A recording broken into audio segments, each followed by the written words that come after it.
नाज़रीन ग्रामी, यकीनन हमारी तरह आपके जहन में भी बहुत से सवालात पैदा होते होंगे कि दज्जाल कैसे पैदा हुआ और इसके माँ बाप कौन थे और इसकी बीवी कौन थी। आज की वीडियो में हम इन सब सवालों के जवाब देने की कोशिश करेंगे।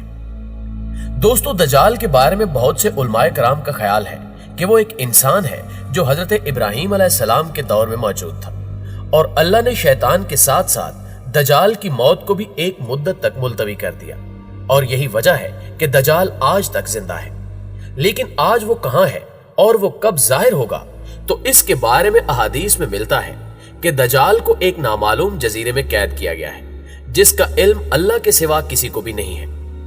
मुतअद्दिद उलमा के मुताबिक दज्जाल का ठिकाना जापान के शैतानी समंदर में है, जबकि सही मुस्लिम की एक रिवायत के मुताबिक दज्जाल का खुरूज मशरिक से होगा।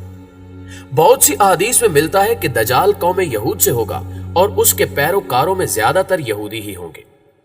इस वक्त दुनिया के 3 बड़े आसमानी मज़ाहिब यानी इस्लाम, यहूदियत और ईसाईयत एक हस्ती का इंतजार कर रहे हैं जो आखिरी वक्त में जाहिर होगी और वो हस्ती इंसानियत के लिए मसीहा और निजात दहिंदा साबित होगी। नाज़रीन, अगर आप ईसाईयत की लोक दास्तानों को सुने तो उनमें दज्जाल का जिक्र कुछ इस तरह से मिलता है कि दज्जाल एक ऐसे घर में पैदा होगा जिस घर के रहने वाले इंतहाई नेक और ईमानदार होंगे। ये खानदान यानी उसके वालिदैन सालों से बेटे की दुआ कर रहे होंगे और फिर अल्लाह उनके घर बेटा पैदा करेगा जो दज्जाल होगा। दज्जाल के पैदा होने की खुशी में उसके वालिदैन बेहद खुशी मनाएंगे, लेकिन दज्जाल हद से ज्यादा गुस्ताख और बेअदब होगा। प्यारे दोस्तों, यहूदी दज्जाल को अपना मसाया यानी अपना मसीहा करार देते हैं। आज के दौर में यहूदियों के मुताबिक उनका मसाया यानी निजात दहिंदा यहूदी उल नस्ल होगा। उनके मुताबिक दज्जाल हजरत दाऊद अलैहिस्सलाम के शाही खानदान से होगा और तख्ते दाऊद का जानशीन होगा। वो इंसानी नस्ल से गोश्त पोश्त का एक इंसान होगा और आम इंसानों की तरह परवरिश पाएगा, लेकिन वो गैर मामूली और बहुत सी पुरस्रार ताकतों का हामिल होगा। यहूदी उलमा के मुताबिक वक्त मुकर्रर से पहले खुद दज्जाल को भी इल्म नहीं होगा कि वो यहूदी कौम का निजात दहिंदा और खुदा का मुंतखब करदा है। खुदा इसकी आमद के वक्त इसको इसका मकाम बता देगा, तब वो यहूदियों का निजात दहिंदा बनकर इंतहाई हैरत अंगेज कुव्वतों के साथ सामने आएगा। वो अजीम निजात दहिंदा, अजीम रहनुमा, अजीम सिपह सालार, अजीम जज, अजीम आलम दीन और नस्ल इंसानी का इंतहाई बाकमाल और अजीम तरीन बादशाह होगा। इसकी जहानत इंतहा दर्जे की होगी। दुनिया भर में मौजूद धक्के खाते और जलीलो रुसवा यहूदियों को जमा करके इसराइल में बसाएगा। इनके अकीदे के मुताबिक वो मस्जिद अक्सा को शहीद करके उसकी जगह यहूदियों का किबला यानी हैकल सलमानी तामीर करेगा। यहां तक कि दज्जाल तमाम गैर यहूदियों के खिलाफ एक खौफनाक जंग करके उन सब को हलाक कर देगा और वो हजरत दाऊद अलैहिस्सलाम की सल्तनत को शान शौकत के साथ कायम करेगा। इस अजीम सल्तनत इसराइल की सरहदें इराक के दरिया फिरात से मिस्र के दरिया नील तक फैली होगी। फिर वो तमाम यहूदियों को अपनी बनाई गई खुद साख्ता शरीयत पर अमल दरामद करवाएगा। ख्वातीनो हजरात, यहूदियों की किताबों में दर्ज है कि खुदा ने दुनिया की बादशाहत को सिर्फ हजरत दाऊद अलैहिस्सलाम की नस्ल यानी यहूदियों के लिए मखसूस कर रखा है। लिहाजा इनका मानना है कि दज्जाल एक अजीम पैगंबर होगा, लेकिन हजरत मूसा अलैहिस्सलाम से कम अजीम होगा और हजरत मूसा अलैहिस्सलाम जैसा तो कोई पैगंबर भी नहीं हो सकता। जबकि नाज़रीन, इनका मजीद कहना है कि सारी दुनिया दज्जाल की अक्लो जहानत और ताकतों की वजह से इसको बादशाह तस्लीम कर लेगी और दुनिया के सारे मज़ाहिब खत्म हो जाएंगे, सिर्फ यहूदियत बाकी रहेगी। गैर यहूदी कभी यहूदी नहीं बनेंगे और ना ही उनको यहूदी मजहब इख्तियार करने दिया जाएगा, अलबत्ता वो सब हलाक कर दिए जाएंगे। यहूदियों के मुताबिक दज्जाल इंतहाई खूबसूरत और नौजवान शख्स होगा। दोस्तों, अब आपको वाज़ेह हो चुका होगा कि यहूदी दज्जाल के बारे में क्या सोचते हैं। हमारे प्यारे आका मोहम्मद सल्लल्लाहु अलैहि वसल्लम ने 1400 साल पहले ही बता दिया था कि यहूदी दज्जाल को इसकी ताकतों की वजह से अपना आका और रहनुमा मान लेंगे। अब पता चलता है कि वो ऐसा क्यों करेंगे। लिहाजा आज दुनिया में जितनी भी बदअमनी है वो यहूदियों की जानिब से इसलिए फैलाई जा रही है कि वो जल्द अज जल्द अपने मसीहा को दुनिया पर हुक्मरान देखना चाहते हैं। इसराइल का कयाम भी दज्जाल के इस्तकबाल की पहली बाकायदा तैयारी की वजह से है। दोस्तों, जैसा कि आपने सुना कि यहूदी दज्जाल को एक खूबसूरत اور खूबरू नौजवान मानते हैं, लेकिन इस्लाम के नजदीक दजाल एक बदसूरत और काना शख्स होगा। उसके बाल ऐसे घुंघराले होंगे जैसे उसके सर से सांप लटक रहे हों। वो एक जगह नहीं रुकेगा। उसकी रंगत सुर्खी माइल सफेद होगी। इसकी पेशानी नुमाया और गर्दन बहुत ज्यादा चौड़ी होगी। इसका कद छोटा होगा और कमर में कुब होगा। इसके बावजूद वो बहुत ताकतवर होगा। वो आम इंसानों की तरह नहीं चल सकेगा। दजाल एक मर्द होगा और औलाद पैदा करने की सलाहियत से महरूम होगा। इसकी पेशानी पर दोनों आंखों के बीच काफिर या काफेर रे लिखा होगा। दोस्तों, बहुत सी रिवायात में दजाल के वालिदैन का जिक्र मिलता है, जिनके मुताबिक इनके पास 30 साल तक कोई औलाद ना होगी। फिर अल्लाह बेटा पैदा करेगा जो असल में दजाल होगा। लेकिन ये तमाम रिवायात सनद की कमजोरी की वजह से पाए सबूत तक नहीं पहुंच पाती।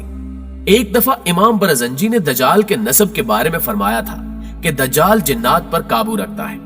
जिसने जिन्नात की नस्ल में शादी की थी और दजाल के आबाओ अजदाद का ताल्लुक हजरत सुलेमान अलैहिस्सलाम के दौर से है। वो फरमाते हैं कि हजरत सुलेमान अलैहिस्सलाम ने जिन्नात को कैद किया था तो उन जिन्नात में दजाल की बीवी और उसके आबाओ अजदाद भी शामिल थे। लेकिन इस फरमान के बावजूद दजाल की पैदाइश और इसके वालिदैन का होना या न होना एक ऐसा मुइम्मा है जिसके बारे में कोई भी वसूख से कुछ नहीं कह सकता। नाज़रीन ग्रामी, पाकिस्तान के एक मारूफ इस्लामी स्कॉलर के एक आर्टिकल के मुताबिक दजाल की पैदाइश उस वक्त हो गई थी जब जमीन पर जिन्नात की हुकूमत थी।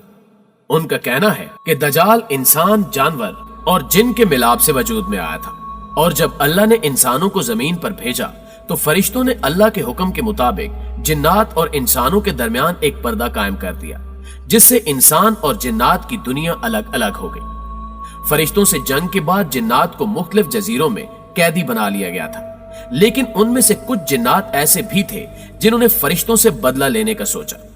ये वो वक्त था जब एक जिन ने एक इंसान से जिनसी मिलाप करना चाहा, लेकिन वो इन दोनों मखलूकात के दरमियान हायल रुकावट की वजह से ऐसा न कर पाया। इसी दौरान जसासा नामी एक और मखलूक जो किसी जानवर की नस्ल से थी, उसने इन दोनों के दरमियान औलाद के हसूल के लिए खुद को पेश किया और इस तरह इंसान और जिन का तुख्म जसासा के पेट में पलने लगा और इस तरह एक तीसरी मखलूक पैदा हुई जिसे दज्जाल कहा जाता है। फिर दज्जाल को फरिश्तों ने जंजीरों से बांध लिया ताकि दुनिया दज्जाल के शर से महफूज रह सके। नाज़रीन ग्रामी, दज्जाल एक किस्म की अनोखी मखलूक है जिसको जसासा के जरिए तमाम खबरें मिलती रहती हैं, क्योंकि जसासा एक ऐसी मखलूक है जो जमीन और समंदर समेत हर जगह पर रह सकती है। बहरहाल इस आर्टिकल में कितना सच है ये तो सिर्फ अल्लाह ही बेहतर जानता है, मगर जसासा के मुतालिक हमें सही मालूमात इस वाक़े से मिलती हैं जिसमें हजरत तमीम दारी रजी अल्लाह ताला अन्हो ने दज्जाल से मुलाकात का पूरा वाक़या आप सल्लल्लाहु अलैहि वसल्लम को बताया था। एक दफा उस्मा बिन्त यजीद बयान करती हैं कि रसूलुल्लाह सल्लल्लाहु अलैहि वसल्लम मेरे घर तशरीफ फरमा थे।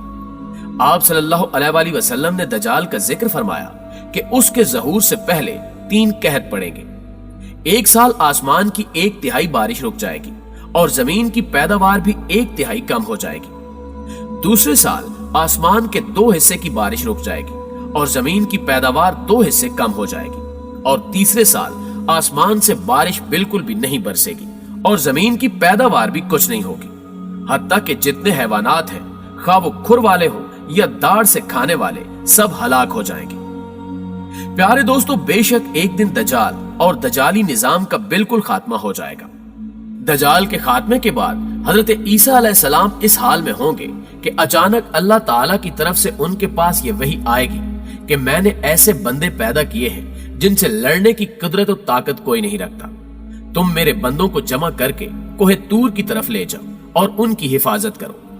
फिर अल्लाह ताला याजूज माजूज को जाहिर करेगा जो हर बुलंद जमीन को फलांगते हुए उतरेंगे और दौड़ेंगे और उनकी तादाद इतनी ज्यादा होगी कि जब उनकी सबसे पहली जमात बहरे तिबरिया से गुजरेगी तो उसका सारा पानी पी जाएगी। फिर जब इस जमात के बाद आने वाली जमात वहां से गुजरेगी तो बहरे तिबरिया को खाली देखकर ये कहेगी कि इसमें कभी पानी था। इसके बाद याजूज माजूज आगे बढ़ेंगे यहां तक कि जबले खमर तक पहुंच जाएंगे जो बैतुल मकदस का एक पहाड़ है, और वो जुल्म गारतगरी, अजियत रसानी और लोगों को पकड़ने और कैद करने में मशगूल हो जाएंगे। اور پھر کہیں گے کہ ہم نے زمین والوں کو ختم کر دیا، چلو اب آسمان والوں کا خاتمہ کر دیں۔ چنانچہ وہ آسمان کی طرف اپنے تیر